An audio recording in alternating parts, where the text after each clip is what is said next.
and we need to be ready to understand and engage with those differences, looking at those differences not as deficiencies, but as strengths that enrich each other. Hi, I am Professor Carmen Martinez from Teachers College, Columbia University. Education plays a major role in developing cross-cultural communication. If you have a diverse classroom of students, just by designing activities in which they can collaborate with each other, that in itself supports cross-cultural communication. But if you don't have a diverse classroom, there are many activities that you can do to explore and support cross-cultural communication, because we live in a globalized world and there are people moving everywhere. We need to be ready to understand and engage with those differences, looking at those differences not as deficiencies, but as strengths that enrich each other.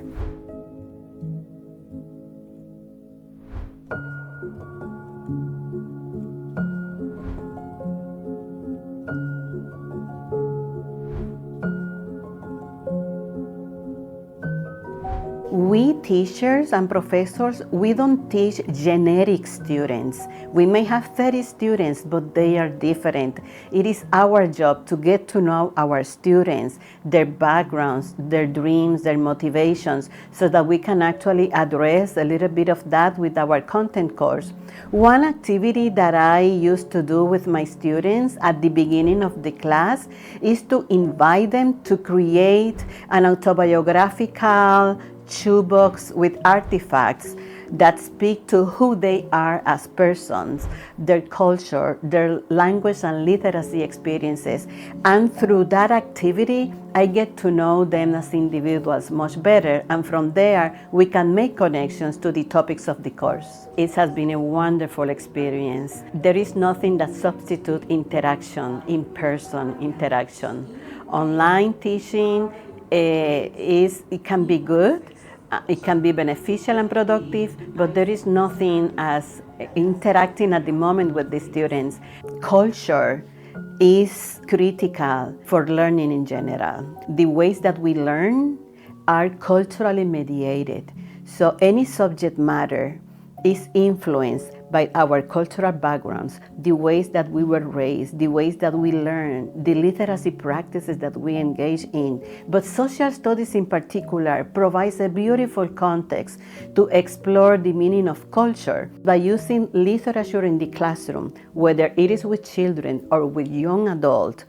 You are exposing them, providing them with a window to another culture. So we need books that help us see ourselves reflected in the stories, but also books that bring other cultures so that we can learn from them.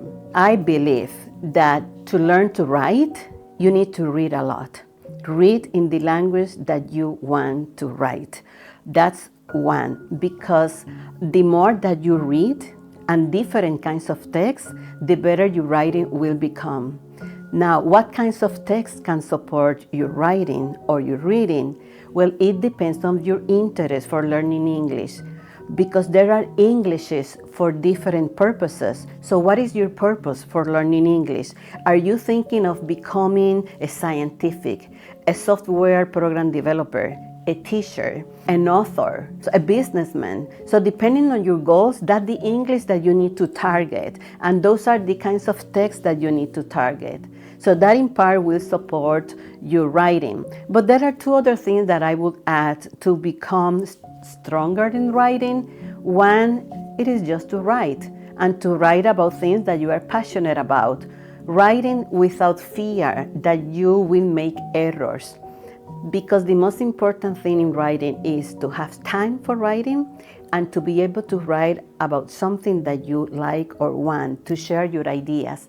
Once your ideas are on the paper, then you can go back and edit and fix it and take out and add.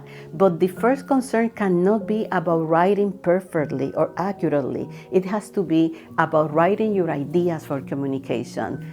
Then we can take care of the editing later.